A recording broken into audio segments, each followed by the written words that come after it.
Muy buenos días, buenas tardes. Estamos conectados de distintos lugares del mundo. Vi que estaban ahí saludando desde distintos lugares. Les damos las bienvenidas. Es para nosotros un placer enorme tenerlos en esta actividad. Definiciones y percepciones del antisemitismo, un análisis estructural, las poblaciones judías de la Unión Europea como case study, vamos a dialogar con el profesor emérito Sergio de la Pérgola de la Universidad Hebrea de Jerusalén sobre una reciente investigación que realizó. Realmente para nosotros es un honor enorme tenerlo a Sergio, en nombre de Tzavta, Centro Comunitario, y también en nombre del periódico Nueva Sion. Sergio, darte la bienvenida, la generosidad que siempre tiene para con nosotros. Realmente es maravilloso tener un académico de alto valor para el pueblo judío, que ha hecho grandes aportes y sigue haciendo grandes aportes para el judaísmo contemporáneo, invitándonos con sus trabajos a pensar y repensar muchas de las comunidades. Nosotros en la Argentina hablamos muchas veces que nos faltan datos para poder entender lo que pasa en la comunidad judía, y si no entendemos bien lo que pasa en el mundo judío, es difícil justamente tomar decisiones a futuro. Te voy a presentar, Sergio, un poquito formalmente con un breve resumen del currículum, que por supuesto es muy vasto, amplio. Sergio de la Pérgola nació en Trieste, Italia, emigró a Israel en 1966, tiene una maestría en Ciencias Políticas de la Universidad de Pavia y un doctorado de la Universidad Hebrea de Jerusalén. Es profesor emérito de Estudios de Población en el Instituto Abraham Hartman, del Instituto de Judaísmo Contemporáneo de la Universidad Hebrea, donde fue presidente de dicho instituto y director de la División de Demografía y Estadísticas Judías. De la Pérgola es un especialista en demografía judía y ha publicado numerosos libros y más de 200 artículos sobre demografía histórica, familia, migración internacional, identificación judía y proyecciones del pueblo, de la población judía de la diáspora de Israel. Ha escrito extensamente sobre demografía en Israel y Palestina, ha dado conferencias de más de 70 universidades y centros de investigación de Europa Occidental, América del Norte y América Latina. Se desempeñó como consultor principal de políticas del presidente de Israel, el gobierno israelí, el municipio de Jerusalén, y muchas organizaciones nacionales e internacionales importantes. Fue profesor invitado en el Centro de Estudios Hebreos y Judíos de Oxford, en la Universidad de Brandeis, en la Universidad de Illinois en Chicago y en la Universidad de California, Los Ángeles. Es miembro del comité de Yad Vashem para los Justos entre las Naciones. Simplemente un poquito algunas de tus experiencias en el mundo académico y judío. Así que bienvenido, Sergio, nuevamente. Muchas gracias por tu generosidad y por el aporte que nos vas a hacer en esta mañana aquí en Buenos Aires, en esta tarde en Israel. Gracias, Enrique. Buenos días, buenas tardes. Yo veo muchos amigos y amigas de varios países. Me permiten decir Shalom a Anita Olami, entre otros. Y queridos amigos, soy muy feliz de participar en esta reunión. Shalom, Jacob Rubel y tantos otros. Soy muy feliz de nos ver. Por cierto, disculparán como siempre mi español para proceder con la presentación de nuestra investigación. Pero hay muchas cosas. La verdad que hay cada día elementos nuevos y sorpresas. Por ejemplo, no sé si todos ustedes saben que descubrieron recientemente las grabaciones auténticas de Eichmann, que fueron grabadas en Buenos Aires acerca del año 1950, y la televisión israelí presenta la próxima semana 3 veces un film documentario impresionante que incluye la voz de este asesino y su propia descripción del programa y el que hicieron. Se sabía que existían estas entrevistas que fueron cumplidas por un periodista holandés nazi que escapó, se refugió en Argentina como Eichmann, por otro lado, pero no se sabía dónde estaban las grabaciones originales, y finalmente las descubrieron recientemente en un archivo alemano y se podrá escuchar finalmente de su propia voz el que dice. Pero puedo anticipar, porque la televisión israelí presentó allá un promo de este texto impresionante, de su propia voz, la teoría que este hombre estaba un pequeño tornillo de un gran infranagio o un obscuro empleado de una gran burocracia. Toda esta teoría se murió ayer, esta semana, porque Eichmann declara abiertamente: lo hicieron, soy muy feliz de haberlo sido, estaban nuestros enemigos, queremos matar 10.300.000 judíos y se puede hacerlo así, y nos da muchos detalles sobre la ejecución del proyecto de solución final. Entonces, yo creo que hay una importancia fantástica en el poder, yo creo, acabar un discurso histórico que tiene gran pertenencia, sea desde el punto de vista de la reconstrucción histórica, sea en el debate cotidiano sobre antisemitismo, sus causas, consecuencias, imitaciones, etcétera. Porque esta teoría de la banalidad del mal, que fue promulgada por la famosa socióloga, historiadora Hannah Arendt, se murió esta semana. Es claro que no hay ninguna banalidad, hay una versión muy abiertamente intencionalista del hecho histórico, no hay ninguna posibilidad de reducirlo a una interpretación funcionalista, como sería decir la burocracia, o la modernización, o una región llena de sangre. Todas estas teorías fallecieron con la presentación finalmente de la versión original de el que ocurrió. Eso es muy emocionante, yo creo anche muy relevante, porque eso nos hace ver cómo a veces hay también en la investigación científica, historia en primer lugar, pero también de las ciencias sociales, hechos nuevos que cambian completamente la perspectiva, o por lo menos aclarecen de manera definitiva la perspectiva dominante en frente de suyas alternativas. Bueno, hoy el discurso es más sobre el presente, sobre las percepciones judías. Enrique, si me permite de pasar al share screen. Sí, tengo podés, sin ningún una problema. presentación. Vamos entonces a... Aprovechamos también para saludar a la común amiga Anita Olami. Demográficamente, tener 2 personas de Trieste en este Zoom es bastante representativo, sí, ¿no? es estadísticamente muy raro. Sí, sí. Bueno, yo espero que ustedes pueden ver la primera slide, es simplemente el programa de hoy, definiciones y percepciones del antisemitismo. Y vamos entonces a ver el que hemos sido. Me permiten una palabra, el que yo digo una palabra sobre una palabra. El término antisemitismo fue pensado inicialmente como una palabra ofensiva. Cuando Wilhelm Marr, los que lo precedieron, lo siguieron en la Europa alemana y otra del fin del siglo XIX, los años 70 y los años 80 del siglo XIX, crearon este concepto. En realidad, su idea era una idea muy negativa. Habrían utilizado la palabra, me disculpen, antipuerco o antibastardo. Yo no sé si esta palabra sería tan utilizada en el trabajo científico, en el trabajo serio, como un término neutral.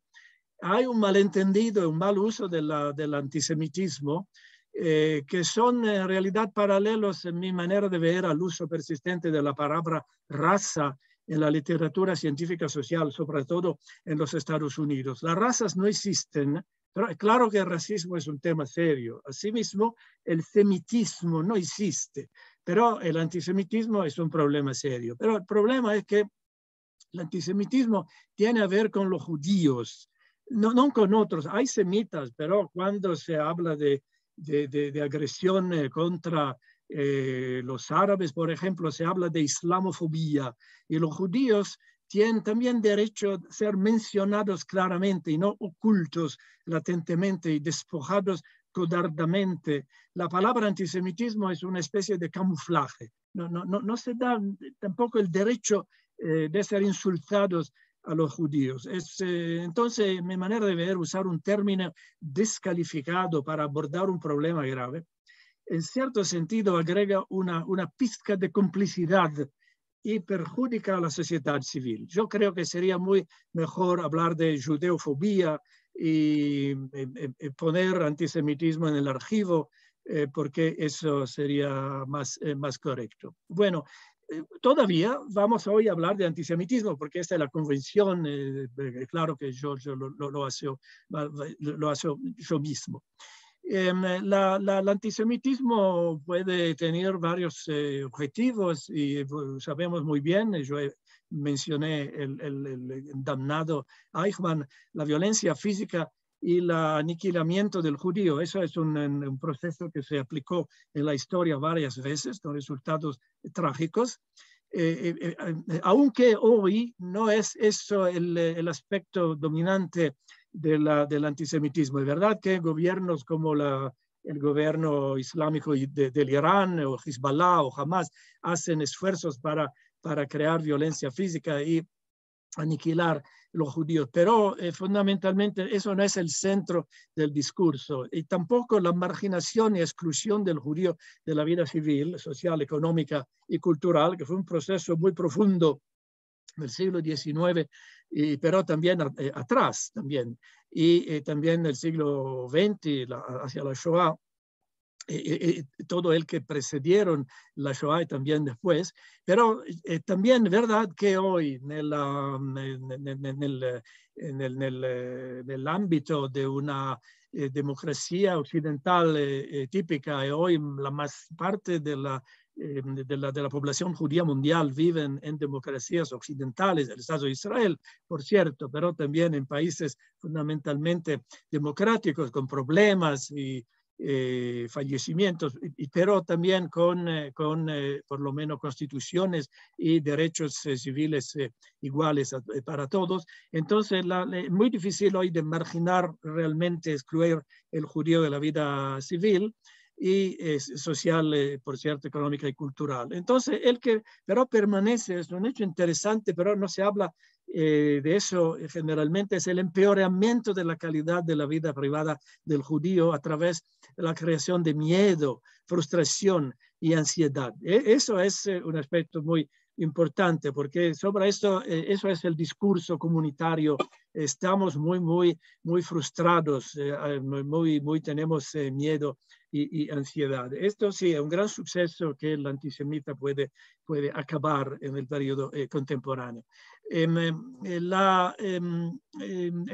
Otro problema es las fuentes de datos y de informaciones. Yo, como fue mencionado, no soy historiador, soy pero un experto de ciencias sociales. Me interesan sobre todo la manera cuantitativas de investigar la realidad cotidiana y contemporánea. Y se puede señalar básicamente varias técnicas para obtener informaciones sobre la entidad, la calidad, las características del antisemitismo contemporáneo. En primer lugar, el que se hace generalmente la recopilación, la compilación de inventarios de eventos definidos como antisemitas. Eso es muy importante, pero yo creo que no es suficiente. Por ejemplo, cuando escuchamos que ocurrieron, no sé, 2 actos de agresión física en este país o 25 en este otro país, o que aparecieron svásticas en un otro país. El problema es muy limitado. Ponemos en un año, según la estadística, por ejemplo, del Centro Cantor en Tel Aviv, que hace un trabajo muy bueno en esta dirección, en este sentido. Ahí ponemos 2.000, 3.000 hechos de antisemitismo en un año, pero la población mundial incluye 8 billones de personas. Entonces, es una proporción muy mínima y no das el sentido de la difusión de un fenómeno que es un fenómeno muy amplio y entonces ocurren otros instrumentos para una evaluación más ponderada. El segundo método es de la medición de la frecuencia y naturaleza de las actitudes antisemitas en la población general. Aquí existen en varios países datos y encuestas, y también el Anti-Defamation League hace pocos años hizo una grande investigación en más que 100 países del mundo. Entrevistaron 500 personas en cada país, entonces hay una muestra fenomenal que nos permite de ver la entidad, las características de las actitudes antisemitas en la población, en el milieu de la población general de los diferentes países. Nos permite de ver también la diferencia entre culturas. Por cierto, en primer lugar, las culturas islámicas son las más antisemitas, pero también en Europa Oriental debemos notar que también en América Latina los porcentajes son bastante más fuertes, más importantes que en los países de expresión inglés, América del Norte y otros países, y también los países de Europa occidental, sobre todo del norte del continente. Allá la frecuencia del antisemitismo es un poco menor. Tercer lugar, la medición de las percepciones de antisemitismo dentro de la población judía. Eso es el tema de mi charla y vamos a ver en algunos minutos los detalles, pero es importantísimo ver el antisemitismo desde el punto de vista de las víctimas y no solamente de los perpetradores. Eso es un grave problema del discurso contemporáneo. Finalmente, hay una perspectiva que hacia hoy es bastante poco desarrollada, y sería el análisis del contenido antisemita explícito o latente en medios formales e informales. Sería decir, examinar los textos y ver no simplemente la palabra, sino el contexto que en él esta palabra aparece. Por ejemplo, si la palabra Israel aparece exclusivamente en un contexto de ocupación de los territorios y no de ciencia y de medicina, es claro que hay una determinada, muy limitada imagen de él que es el Estado de Israel. Sí, cuando se habla de un judío, siempre se habla después de problemas de bancos y de problemas económicos, no se habla de poesía. Bueno, es claro que la imagen del judío es una imagen muy focalizada sobre una problemática muy particular y generalmente muy negativa. Todo esto pasa sin que la gente lo perciba claramente, pero deja un marco muy profundo en la percepción y finalmente en las posiciones y en las opiniones de la opinión pública internacional. Entonces, sería importante desarrollar este tipo de estudios para entender más en profundidad el contexto del contenido antisemita. Pero vamos a ver nuestra investigación. Nuestra investigación es el estudio de las percepciones de antisemitismo y discriminación entre los judíos en los países de la Unión Europea. Más exactamente, hay aquí una tabla que indica los países de la Unión Europea que en ellos hemos sido esta investigación, una vez en 2012, la segunda vez en 2018, y una tercera vez se está planeando entre la fin de 2022 y el empiezo de 2023. En la primera vez se participaron cerca de 6.000 judíos, una muestra representativa de 6.000 judíos en 8 países. La segunda vez los participantes fueron más que 16.000. Es una indicación de dos cosas. En primer lugar, la mejor eficiencia del sistema de muestreo y también de penetración del mensaje en los tratos diferentes de la comunidad judía organizada y no organizada. Por otro lado, también un interés, y por cierto se desarrolló muchísimo hacia este tema. Es un tema que yo soy bastante viejo y me acuerdo en los años 60, la época del proceso Eichmann, que me acuerdo muy bien, estaba muy fuerte interés y también varias manifestaciones de antisemitismo. By the way, en Argentina lo saben trágicamente muy mejor que en otros países. Pero también es verdad que fueron otros periodos de la historia que en ellos el antisemitismo no estaba con tan grande evidencia en la opinión pública y también en la percepción del público judío. Entonces, hay aquí de toda manera una muestra muy grande, muy raro, hablar con 16.000 personas. Esta investigación fue conducida a través del Internet, a través de una ponderación de los datos, siguiendo, como lo mencioné, no solamente la parte organizada de los miembros de comunidades, sino también judíos que no se consideran miembros de ninguna organización.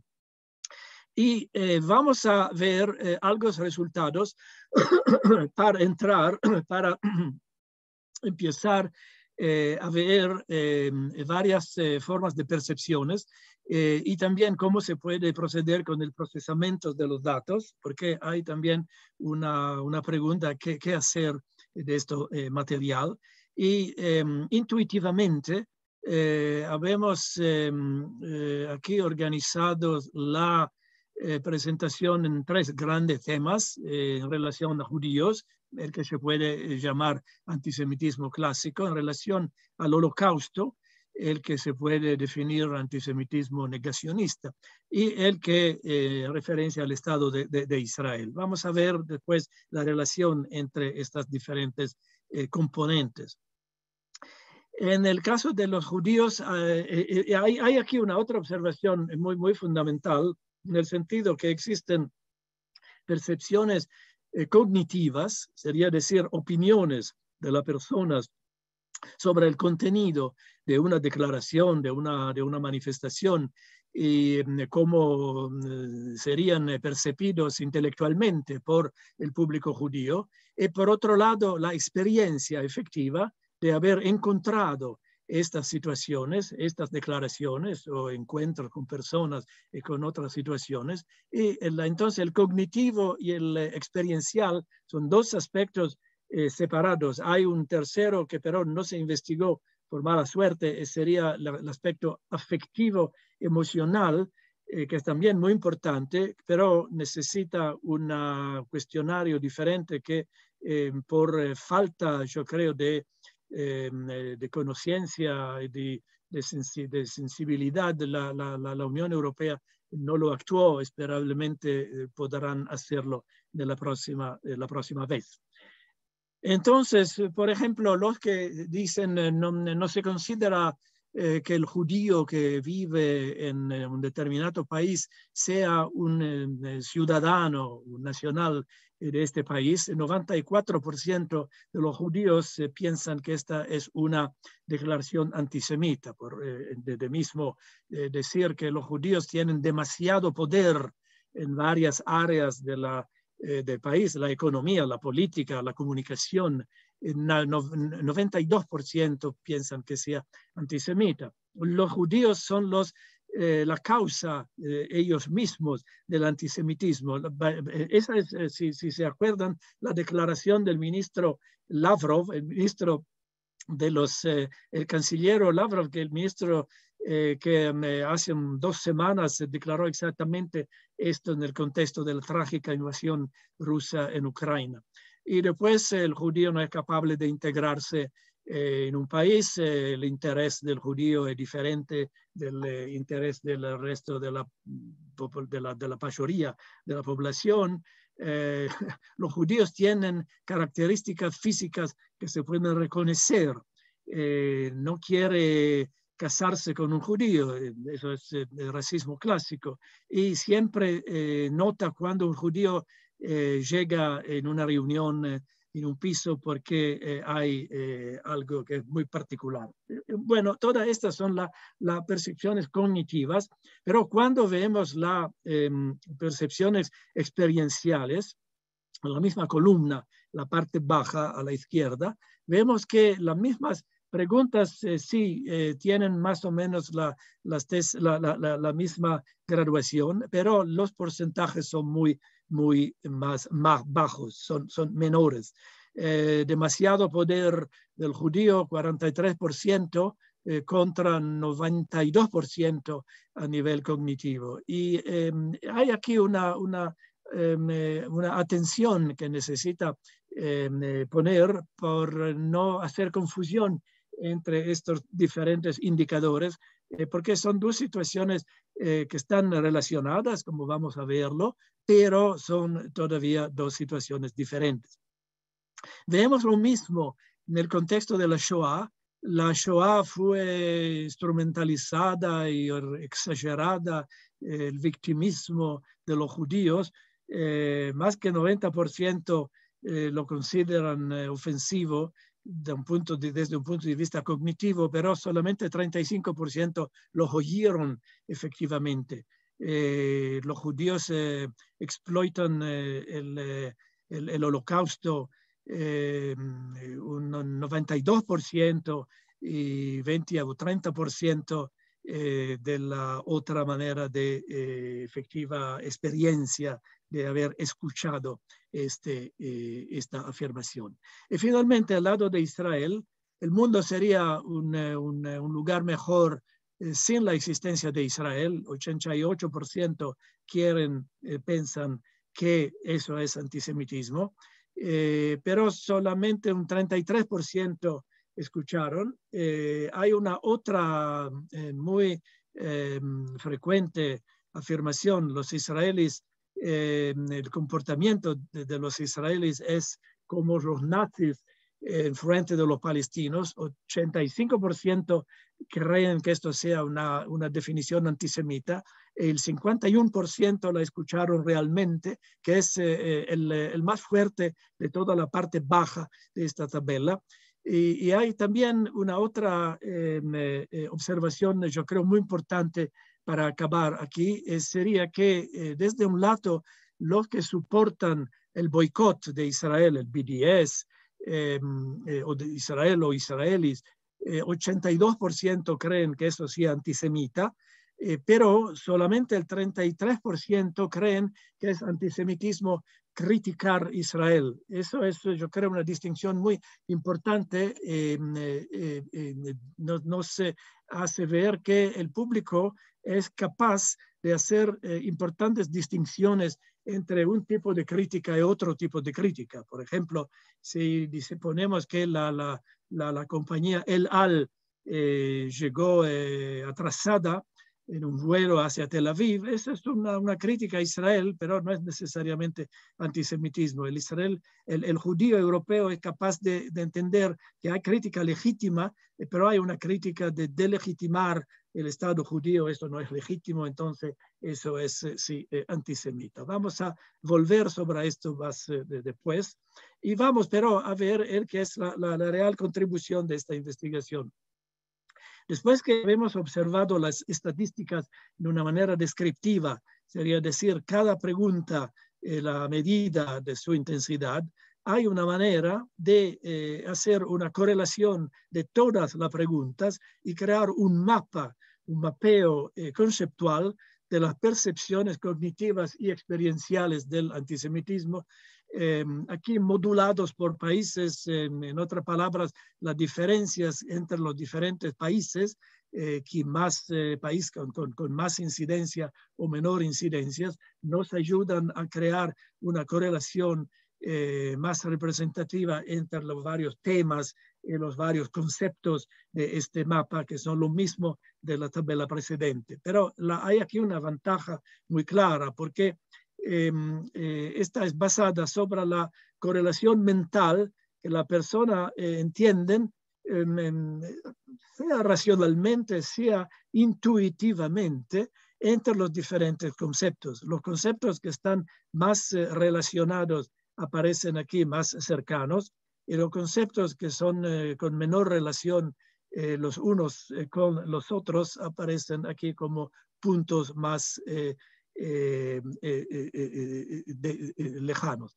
Entonces hay una conceptualización completa. Eso es, para decirlo con palabras populares, como decir un mapa del cerebro de 16.000 judíos europeos, el que tienen en su cabeza, cómo la organizan esta cabeza entre los diferentes conceptos. Y aquí, una vez más, vemos cómo toda la parte cognitiva está separada por la parte experiencial. Yo creo que esa es una innovación muy interesante desde el punto de vista de la investigación, no solamente del antisemitismo, pero también de otros aspectos. Y segundo, en el cerebro de la gente hay muy clara la división entre los temas principales, y volvemos a mencionarlos, es ser contra los judíos, contra la Shoah y contra el Estado de Israel. Estos tres tipos de hostilidad todavía hacen parte de un concepto unificado. Es muy interesante ver también de la derecha hacia la izquierda cómo existe una cronología histórica, porque el antisemitismo clásico precedió el negacionismo, precedió la Shoah, precedió también la negación de la Shoah, y el Estado de Israel nació después de la Shoah. Entonces hay también una noción de entendimiento, de lógica histórica en la organización mental de los diferentes conceptos de antisemitismo, como lo perciben los judíos europeos. Me permitan, entre otros, hacer aquí una paréntesis, es decir, sería absolutamente necesario reproducir el mismo esquema en Argentina y en otros países de América Latina. No sería tan complicado de crear una encuesta en Argentina primariamente, pero también en otros países de Cono Sur, también América Central, México, para ver si existe una correspondencia entre las percepciones de los judíos latinoamericanos y los europeos, y tenemos también datos por los norteamericanos. Bueno, mi hipótesis de trabajo es que sí, que la percepción de estos fenómenos es universal del mundo judío, con variaciones, por cierto, porque existen situaciones locales que son diferentes, pero con una gran coherencia de la percepción. Volvemos a este mapa y vemos entonces que en la parte israelí aparece también una variable que aparentemente está fuera de contexto. Los judíos tienen aspectos que lo hacen reconocidos en frente del no judío. Eso en teoría sería parte del clásico racismo, ¿no? Lo vemos que aparece aquí en la percepción de los temas y motivos israelíes. Entonces, aparentemente se creó también una tipología del israelí, una tipología, llamémosla, de carácter y también física del israelí, negativa, por cierto, y eso es también una descubierta muy interesante, por cierto, preocupante. Pero vemos cómo desde un lado el aspecto cognitivo y experiencial están separados, pero por otro lado, todo el aspecto israelí, todo el aspecto holocausto y todo el aspecto antisemitismo clásico se pueden reunir en un espacio mental que es un espacio coherente, unificado, con una lógica de sistema muy clara, y yo creo que eso sea muy, muy útil en nuestro análisis. Entonces, en esta primera parte de esta descripción, este análisis estructural nos dice que no hay, contrariamente a él que muchos investigadores no propusieron, no hay, por lo menos esta es mi opinión, no hay formas viejas o nuevas de antisemitismo contemporáneo, el viejo antisemitismo y el nuevo antisemitismo. Ciertamente no, hay un grupo de tres ejes negacionistas percibidos. Este análisis estructural nos dice que los judíos europeos tienen percepciones claramente estructuradas del antisemitismo contemporáneo. Dentro del racismo total se perciben tres ejes negacionistas fundamentales e integrados, donde se niega al judío. Primero, como individuo.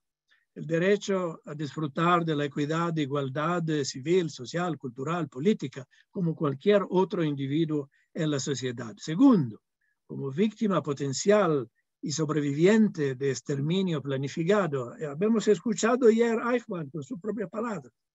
El derecho a preservar y transmitir la propia memoria auténtica de la Shoah. Eso es muy importante, la memoria auténtica, no una memoria de un genocidio de un pueblo, porque hay muchos otros. La Shoah tiene el derecho de ser transmitida con una memoria única. Por cierto, es muy importante participar también a la celebración de la memoria de otras tragedias y de otros pueblos, pero hay también una importancia fundamental del mantener la peculiaridad única de esta fenomenología. Y finalmente, tercero, como miembro de un colectivo nacional, el derecho a ejercer la soberanía nacional corporativa a través de un Estado independiente, Israel, como tantos otros estados existen, por cierto, siempre considerando que la manifestación de su propia soberanía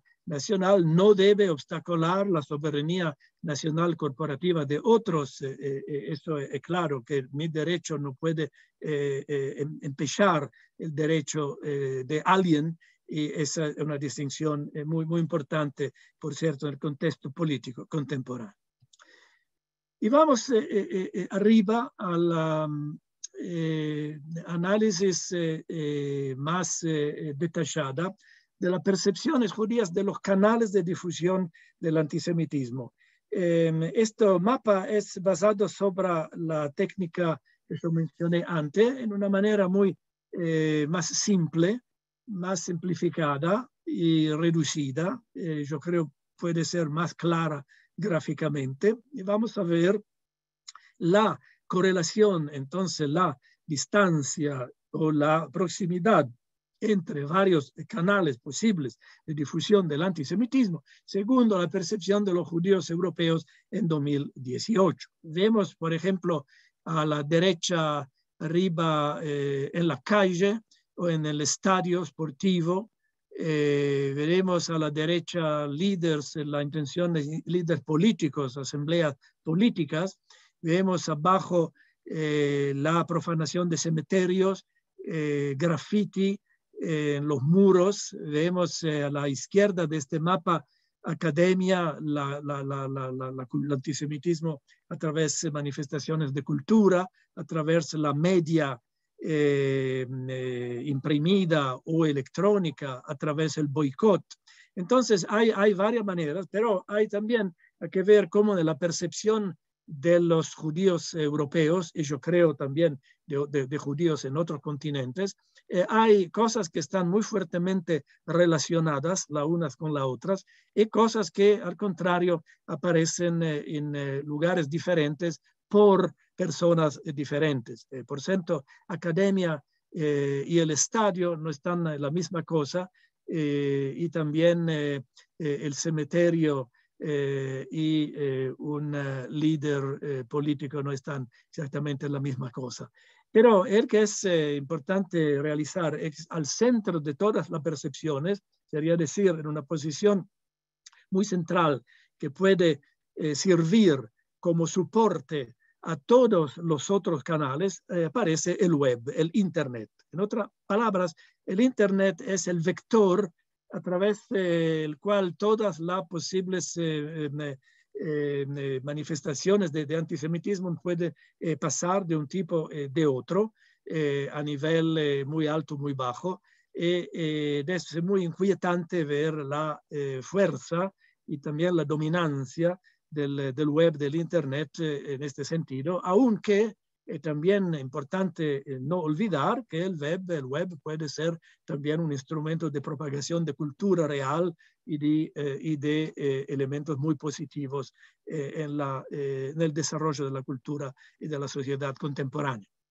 Vamos a ver cómo se superimponen los contenidos de la percepción antisemita sobre los canales de transmisión. Entonces vemos cómo hay también aquí una especialización del trabajo antisemita Por ejemplo, la negación del Holocausto y también la percepción del judío como otro, la alteridad del judío, están más demasiadas con la percepción del que ocurrió en la calle, en el estadio, en los medios sociales. Por otro lado, la violencia física la vemos en los cementerios, en los graffiti, y vemos cómo el contenido anti-israelí aparece en la percepción judía claramente más relacionado con el que pasa en la academia, en la cultura, en la alta cultura, en la prensa, en la televisión de Estado, también a través del boicot, que generalmente es una operación de élite. Por otro lado, hay una reciente nueva que van a publicarla en los próximos días, investigación del Instituto Pew en Washington, D.C., que nos dice que cuando pidieron a una muestra general de americanos qué piensan del BDS, del boicot, la gran mayoría de los americanos nunca oyeron, nunca escucharon, no tenían la mínima idea de qué es el BDS. Entonces es un fenómeno muy preocupante, pero también un fenómeno de élite que está correlado fuertemente con personas y ambientes de generalmente elevada preparación cultural. Un tercer elemento es el elemento de los perpetradores. Aquí descubrimos que una vez más el que está relacionado con el la negación del Holocausto y también el antisemitismo clásico, la alteridad judía, están relacionados con personajes generalmente de la derecha política, en una medida menor también de la derecha cristiana. La verdad es que en esta investigación europea la entidad del antisemitismo cristiano, sea católico o protestante, fue menor en frente de otros tipos de manifestación ideológica y política. Pero esto resulta fuertemente correlado con la parte de la Shoah, del antisemitismo conspiracionista, los protocolos de los sabios de Sion. Vemos, por otro lado, que el aspecto de la violencia física está percibido fuertemente en correlación con el mundo islámico en Europa, la inmigración y los problemas también de segregación y también de violencia procedentes de este ambiente. Y finalmente, la opinión anti-israelí está fuertemente enracinada en la izquierda política. Entonces vemos cómo la percepción es muy clara. El judío europeo ve cómo determinados tipos de antisemitismos proceden de una parte política y incluyen determinados contenidos. La otra parte política incluye contenidos muy diferentes. Las personas no son las mismas, también los lugares no son los mismos, pero todo esto nos da la percepción de un complejo muy preocupante en fuerte desarrollo. Y una vez más observamos que el web es el centro de todo esto. ¿Cómo podemos darle un sentido, una caracterización a esta tipología? Bueno, de la manera siguiente, atribuyendo un título de la estrategia particular que caracteriza una determinada combinación entre canales, contenidos y perpetradores. Por ejemplo, el que pasa en el estadio, en la calle, procedente de la derecha, anti-Shoah, anti-judío, yo creo se puede caracterizar como un antisemitismo populista. Por otro lado, el antisemitismo político del liderazgo de la asamblea del partido político. Por otro lado, el antisemitismo práctico de la violencia física, de las manifestaciones más evidentes, estos inventarios que yo mencioné atrás. Y finalmente, una caracterización narrativa del antisemitismo procedente de los ambientes culturales, académicos y mediáticos. Y entonces podemos caracterizar en esta manera las 4 estrategias de antisemitismo según la percepción por la población judía, los contenidos y el medio, volviendo a mencionar el antisemitismo práctico, acciones en las calles, en lugares públicos, en eventos esportivos, vandalismo de edificios, instituciones judías, profanación de cementerios judíos. El antisemitismo político que es manifestado en la vida pública, reflejando intereses políticos y luchas de liderazgo en eventos políticos, discursos, discusiones, que no es exactamente el mismo del antisemitismo populista, expresión espontánea y difamatoria en Internet, incluidas las redes sociales, graffiti murales en una situación social, informal, en el espacio público, en el evento deportivo. Y finalmente, el antisemitismo narrativo, artículos reflexivos investigados en la prensa impresa y electrónica, en la academia, eventos culturales, y el centro de todo, el web y su influencia omnipresente. Entre otros, yo creo que sea muy claro, podemos hacer un muy rápido excursus hablando de la trágica muerte de la periodista Shirin Abu Akleh esta semana, cuando se sabe claramente que hay cerca de 3.000 periodistas que fueron matados en batallas, en guerras diferentes, más de 200 en el año 2022, pero la evidencia que se dio a este hecho inmediatamente la pregunta, la requesta de crear comisiones investigativas y 57 miembros del Congreso americanos en los Estados Unidos demandaron de crear una comisión de investigación sobre este homicidio. Bueno, todo esto es bastante grotesco a la luz de la frecuencia trágica de estos eventos y del hecho que los otros eventos no ganaron ninguna visibilidad pública, sino un título muy modesto en la prensa. Sería muy simple acabar si no hacen ver the bullet del proyectil, la boleta del fusil que tiró sobre esta desafortunada periodista, pero lo ocultan, no se sabe cómo es. Eso está en las manos de los palestinos, por cierto, pero no se ve. Sería muy simple decir, este proyectil fue tirado por tal arma de fuego, muy claro que esta es la arma, entonces muy claro quién lo hació, pero no se presenta esta evidencia. Y todo esto, porque por cierto, crea una situación de dos pesos y dos mesuras en el contingente.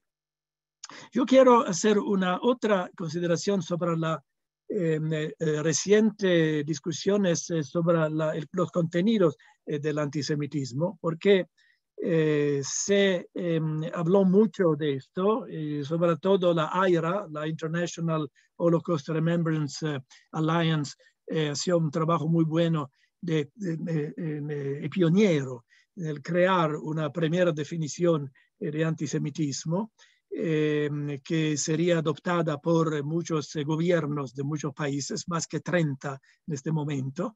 Y por otro lado, un grupo de intelectuales académicos acerca del Instituto Van Leer en Jerusalén publicaron una definición alternativa que la llamaron The Jerusalem Declaration on Antisemitism, JDA.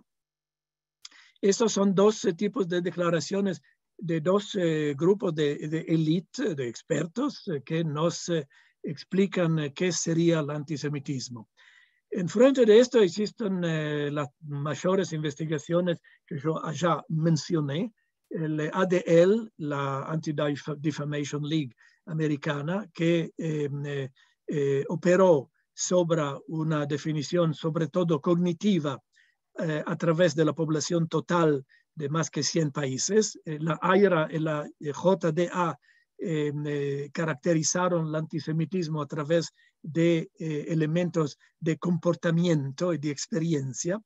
Y finalmente la FRA, la Fundamental Rights Agency de la Unión Europea, nuestras investigaciones lo hació sobre la población judía y, como mencioné, investigando sea el aspecto cognitivo, sea el aspecto experiencial.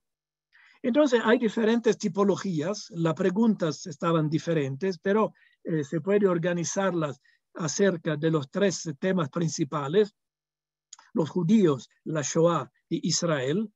Como se ve, de cada investigación se centró, se focalizó sobre todo sobre un tipo de relación, sea la AIRA, sea la JDA, se ocuparon sobre todo del aspecto israelí, la ADL y también la FRA se ocuparon sobre todo del aspecto judío, pero con acentos diferentes. La ADL, la idea del demasiado poder judío, la FRA, la idea del demasiado, de la alteridad, de la alteridad judía, de la no participación en la vida social, en los intereses principales de la sociedad de un determinado país. Hay pero un elemento muy interesante y único, es la JDA, la Jerusalem Declaration on Antisemitism. Declaró no simplemente los ejemplos de antisemitismo, sino también ejemplos de el que no es antisemitismo. Y lo hicieron exclusivamente en relación al aspecto israelí. Sería posible, por cierto, como los habíamos notado, criticar a Israel, pero en una manera no antisemita. La verdad que el mismo sería posible también en frente de los judíos. Es posible criticar a un judío, pero sin ser antisemita, así como es posible hacer una afirmación que está relacionada con la Shoah, que es muy lejana de una veridad, de una real percepción de la realidad, pero todavía no es antisemita. Por ejemplo, permitan de hacer un ejemplo. El número de víctimas de la Shoah es 6 millones. Pero si una persona me dice las víctimas fueron 5 millones, bueno, eso es un error, pero no creo que esto sea un acto de antisemitismo. Entonces, es posible decir, hacer actos o afirmaciones que no están precisamente relacionadas con la realidad, pero sin que sean determinadamente antisemitas. Bueno, vamos a ver, pero el que la JDA hació. Estas son las 5 afirmaciones que, según la JDA, no son antisemitas. Entonces, por ejemplo, apoyar la demanda palestinense de derechos humanos. Yo creo personalmente que eso no sea antisemita, es una declaración política, pero por cierto es posible, por cierto, soportarla, así como criticar u oponerse al sionismo como una forma de nacionalismo. Yo creo que eso no sea exacto personalmente, pero no creo que necesariamente una afirmación de este tipo se puede catalogar como antisemita. Vemos el tercer: criticar a Israel como Estado, incluidas sus instituciones y principios fundacionales. ¿Cuáles serían los principios fundacionales de Israel? Muy claro, Israel es un Estado judío, Israel es un Estado judío y democrático, y esa es la razón d'être de Israel, no hay otra. Bueno, esta definición, segundo JDA, no es antisemita, pero habemos oído en nuestra investigación que el 88% de los judíos europeos califican como antisemita esta afirmación. Después, boicot, desinversión, sanciones aplicadas a Israel, calificado como antisemita por 82% de los judíos. El JDA creen que no es antisemita. Bueno, pues es su opinión, pero la opinión pública judía es muy clara. Y finalmente, hay una última afirmación bastante inquietante: críticas a Israel que puedan verse como excesivas o polémicas, o que reflejan 2 pesos y 2 medidas.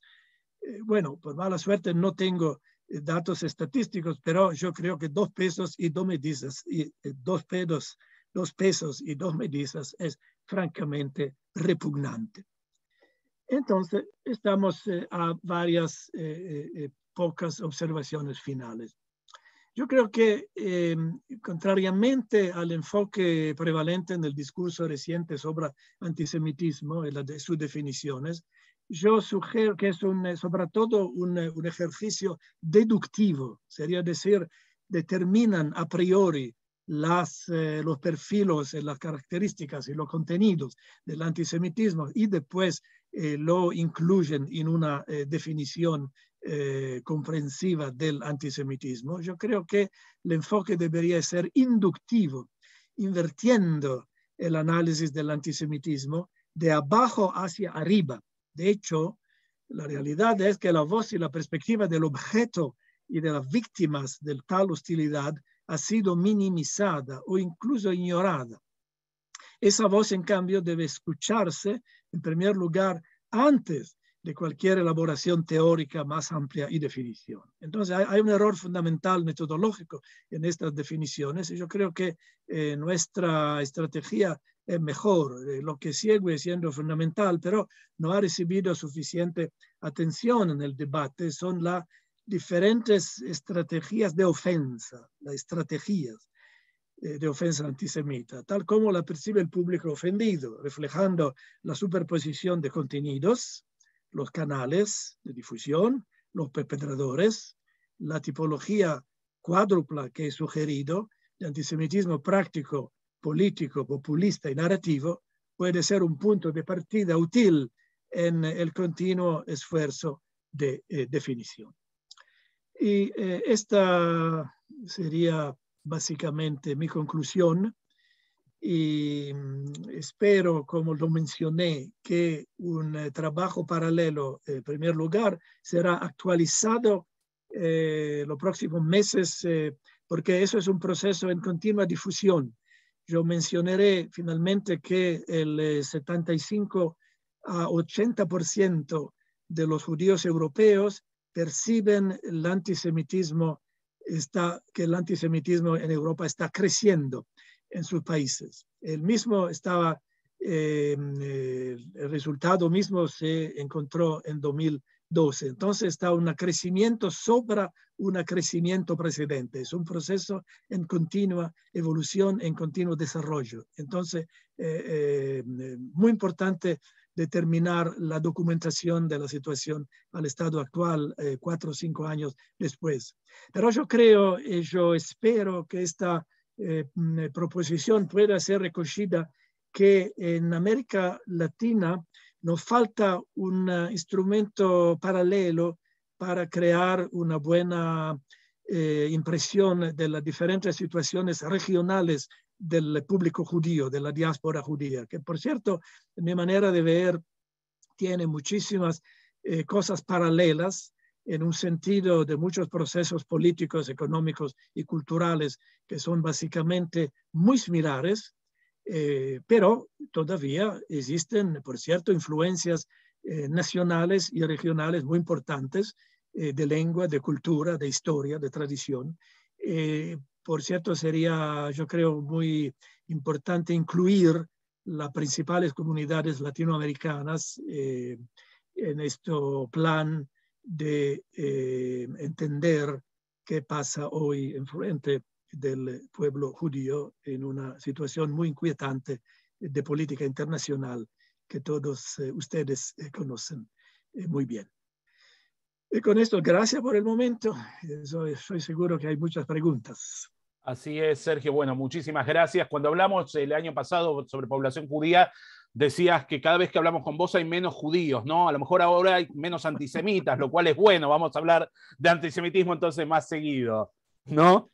Realmente tener una base de un estudio serio y aparte tan amplio como vos lo hacés, con categorías y que puede dar un seguimiento y una comparación de años tras años es maravilloso. Vamos a pasar algunas preguntas acá del público. Bueno, Manuel Culfas pregunta si está publicado el estudio para consultarlo. El estudio está publicado en varias maneras. Hay un estudio que fue publicado por la Unión Europea y que se puede traer por internet. Puedo mandarle a Enrique el link de este estudio. Esa es la descripción general de la percepción del antisemitismo. Pero es más descriptivo y más simple. Mi trabajo en particular, aplicando esta metodología de correlación y de mapeo de las percepciones, que yo creo es útil para darle una más fuerte profundidad a la percepción, yo publiqué dos muy largos artículos en inglés y también puedo mandarle estos artículos. Y hay un tercero que está en el proceso de publicación. Y por otro lado, a la fin de este mes, al Instituto Van Leer en Jerusalén, se desarrolla una gran conferencia internacional. Yo participo en esta conferencia sobre los conceptos y las definiciones. Como ustedes pudieron escucharme, yo soy muy crítico de varias definiciones que están difundidas. Yo creo que será un encuentro muy, muy interesante.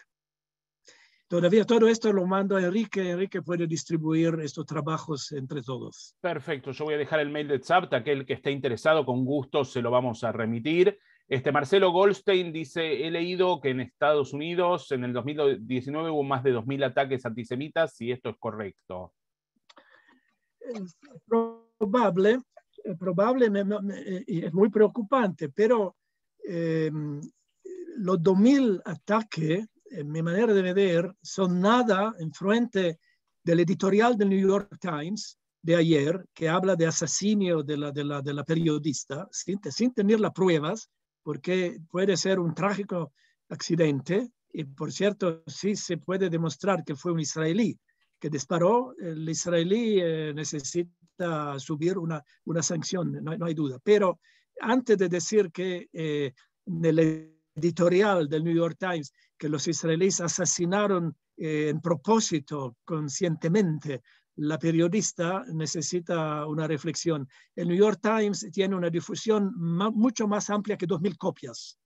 Esa es la cuenta, o CNN, o la Fox, o no sé qué. Hay una difusión de nociones antisemitas latentes. La distinción importante es entre el que se ve el latente mucho más peligroso, insidioso y difundido. Aquí Mónica Rosén dice, soy actuaria de UBA, Argentina, tengo interés en aplicar el estudio de investigación para Argentina y Uruguay, ¿con quién puedo conectarte? Dejé el mail ahí de Tzavta, nosotros podemos hacer perfectamente de nexo, de hecho hay una idea, Jacob está también involucrado en poder hacer un estudio similar. ¿No? Así que Manuel Culfas dice, muy agradecido por las informaciones, tomen nota del mail para así les llega el material.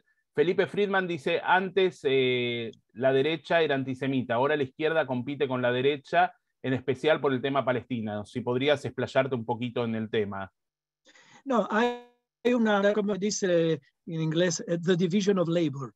Hay una división del trabajo temáticamente y también personalmente. No son las mismas personas, no solamente esto, si piden el académico que está desarrollando una conferencia sobre el Estado de Israel, él no acepta de estar haciendo un trabajo antisemita. Él piensa hacer un trabajo narrativo, científico, objetivo. Todavía, cuando vemos el análisis del contenido de su charla, por ejemplo, o el editorial del New York Times, o la emisión del BBC News, o varios otros instrumentos muy difundidos y muy influyentes.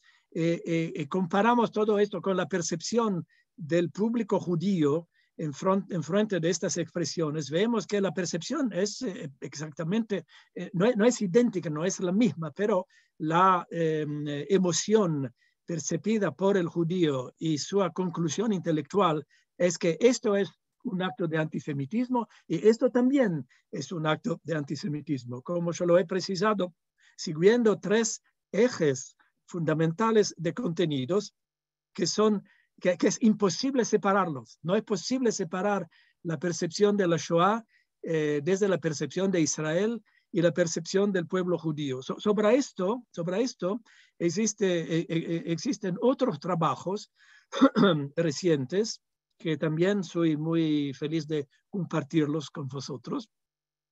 Es el hecho que cuando se utiliza esa metodología de un mapeo mental de las percepciones, sería decir, la cercanía y la distancia entre variables, descubrimos que las variables relacionadas a Israel y las variables relacionadas a la Shoah son muy cercanas. Y entonces se genera un proceso que yo lo llamo pavloviano, sería decir, una reacción automática, que cuando se ataca a Israel, el judío percibe que atacaron la Shoah. Y cuando se ataca la Shoah, muchos judíos perciben que atacaron a Israel. Es un fenómeno irracional, si quieren, pero es un fenómeno que se puede documentar muy bien. Entonces, no se puede enseñar al judío, eso tú puedes creerlo y sentirlo, pero ese no, tú no puedes hacerlo. No se puede dar una directiva. El judío es un personaje libre y entonces puede tomar sus decisiones si percibió tal o tal otra cosa antisemita o no. Por cierto, estamos hablando de un discurso cuantitativo basado sobre miles y miles de personas. No hay 100% de acuerdo. Cuando pero vemos 80%, 90% sienten la determinada cosa en la misma dirección, eso es muy significativo. Okay. Entonces, necesita poner mucha atención a el que se hace, el que se dice. Preguntas y comentarios seguimos recibiendo por el canal de chat. Este es el medio que tanto en Facebook como en Zoom los invitamos a hacer. El tema de los territorios, pregunta Jacob Rubel, el tema de los territorios ocupados por Israel y las actitudes xenófobas e incluso violentas de sectores ultraortodoxos de Israel pueden considerarse un factor para el desarrollo de actitudes antisemitas y conductas violentas contra los judíos en distintos países de Europa. Yo creo que empíricamente sí existe una relación. Por cierto, vemos que toda vez que existe un periodo de guerra o de fuerte violencia en Israel, la intensidad de las manifestaciones antisemitas se intensifican, se hacen más frecuentes y más profundas y más violentas. Eso es un hecho. Eso es la primera parte de la respuesta. La segunda parte de la respuesta es que, por cierto, aquí yo puedo expresar, por cierto, mi opinión personal. Yo soy seguro que muchos de los presentes compartirán esta mía personal opinión. Por cierto, existe también una manera de comportarse que es una manera racista y agresiva desde la parte de personas que son judíos, que son israelíes, que son parte de la población judía, que son a veces también parte del parlamento israelí, del Congreso, de la Knesset. No hay duda que eso es un gran embarazo, un gran problema por los que quieren la democracia y que quieren en Israel como un Estado judío y democrático. Y eso, por cierto, crea a nosotros la necesidad también de combater estas formas. Podemos hacerlo con los instrumentos que tenemos, la política, la cultura, la educación. Entonces, claro que cuando se critica un fenómeno de este tipo, como sería, por ejemplo, la agresión de un judío hacia un palestino, si critica esta agresión, esto no se puede llamar antisemitismo, sino es una crítica absolutamente legítima. Pero yo noté antes que eso es muy claro también en la cabeza de los judíos europeos, porque como lo noté antes, la delegitimación no es aceptada, pero la crítica, la gran mayoría, 2 sobre 3 de los judíos europeos aceptan la crítica, sea que esta crítica sea una crítica legítima. Acá Leonor Chara dice muy atinada, muy acertada la reflexión en virtud de lo que estabas diciendo. Silvia Chav pregunta si hay algún estudio sobre la relación entre el crecimiento de la ortodoxia judía y el antisemitismo. Bueno, yo creo que sí, en 2 maneras diferentes y simétricas. Una es que, bueno o mal, por lo menos una parte de la comunidad judía ortodoxa es más visible. También existe un elemento de visibilidad y que es, bueno, muy, muy malo, perjuicio, pero no se puede contestar, no se puede negar que exista. Y entonces, en la medida que un judío es más visible, es más fácil percibirlo como judío, es más fácil atacarlo. Por otro lado, la otra parte es que la percepción del antisemitismo es más fuerte en el campo ortodoxo. Cuando organizamos los datos según intensidad de la religiosidad o de la presentación de sí mismo, porque es también un hecho de creencia, pero también un hecho de comportamiento, la ortodoxia. Vemos que los ambientes ortodoxos nos dan percepciones más fuertes, más largas estadísticamente en frente de otros. En verdad, también, si analizamos, hay otros datos muy, muy interesantes que se pueden publicar. La percepción del antisemitismo hoy en Europa es más fuerte entre los más grandes, los viejos, que no entre los jóvenes. Los jóvenes lo sienten menos. Esto se puede interpretar dos maneras. Una manera es que efectivamente hay menor incidencia de la agresión, de la hostilidad hacia los jóvenes. Segundo, los jóvenes siendo posiblemente más asimilados, tienen menor sensibilidad, son menos sencillos en frente de la agresión, de la hostilidad. Hay entonces diversas interpretaciones que se pueden dar, como por otro lado también es verdad, yo creo que sea verdad también en Europa como en los Estados Unidos, y yo creo también en América Latina, entre los jóvenes la proporción de más religiosos es más fuerte que entre los viejos. Hay un interesante proceso que lo llamamos, hay el proceso clásico de secularización. Existe, pero hoy también un proceso contrario de desecularización. Sería decir, una volvida más amplia de ambientes, sobre todo más jóvenes, hacia una manifestación de identidad judía más visible, más religiosa, más ortodoxa. Yo creo que esto es un fenómeno muy, muy bien conocido en varias partes de América Latina. Entonces hay varios tipos de explicación, sea externa, sea interna, y esto crea una complejidad. Yo creo que the bottom line, la línea final, sea que es muy peligroso presentar una generalización muy amplia, una idea muy simple. La realidad es muy compleja. Hay diferencias internas, hay situaciones específicas que es muy importante entenderla. Y hay también una dialéctica interna al mundo judío que se manifiesta, entre otras cosas, en las percepciones y las reacciones en frente del antisemitismo. Acá Ariel David Geiser, que está escuchando de Facebook, nos dice en qué escala de prioridad está la percepción del votante judío europeo, la posición del candidato en función de lo que percibe como lo judío. Yo creo que es importante, yo creo que es bastante interesante que en primer lugar,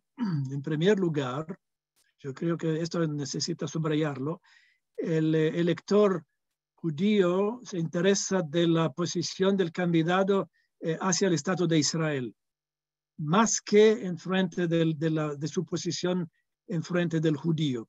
Y hay entonces una situación muy, muy paradoxal. Aquí yo puedo simplemente describir las transformaciones que existen en muchas comunidades europeas. Y sería decir como lo habíamos observado hace algunos minutos, la percepción anti-israelí procede sobre todo de la izquierda, no exclusivamente, pero sobre todo de la izquierda política. Y la manifestación anti-judía procede sobre todo de la derecha política. la verdad es una verdad muy clara, es que el voto judío en Europa pasó muy claramente desde una fuerte mayoría de izquierda hacia una fuerte presencia en la derecha, si no la mayoría, pero por cierto mucho más que atrás. Entonces, la decisión muy trágica es, en términos humorísticos, si votar por el candidato antijudío o el candidato anti-israelí. Esa es la trágica paradoja de esta situación. Y yo creo que muchos judíos finalmente se mutaron.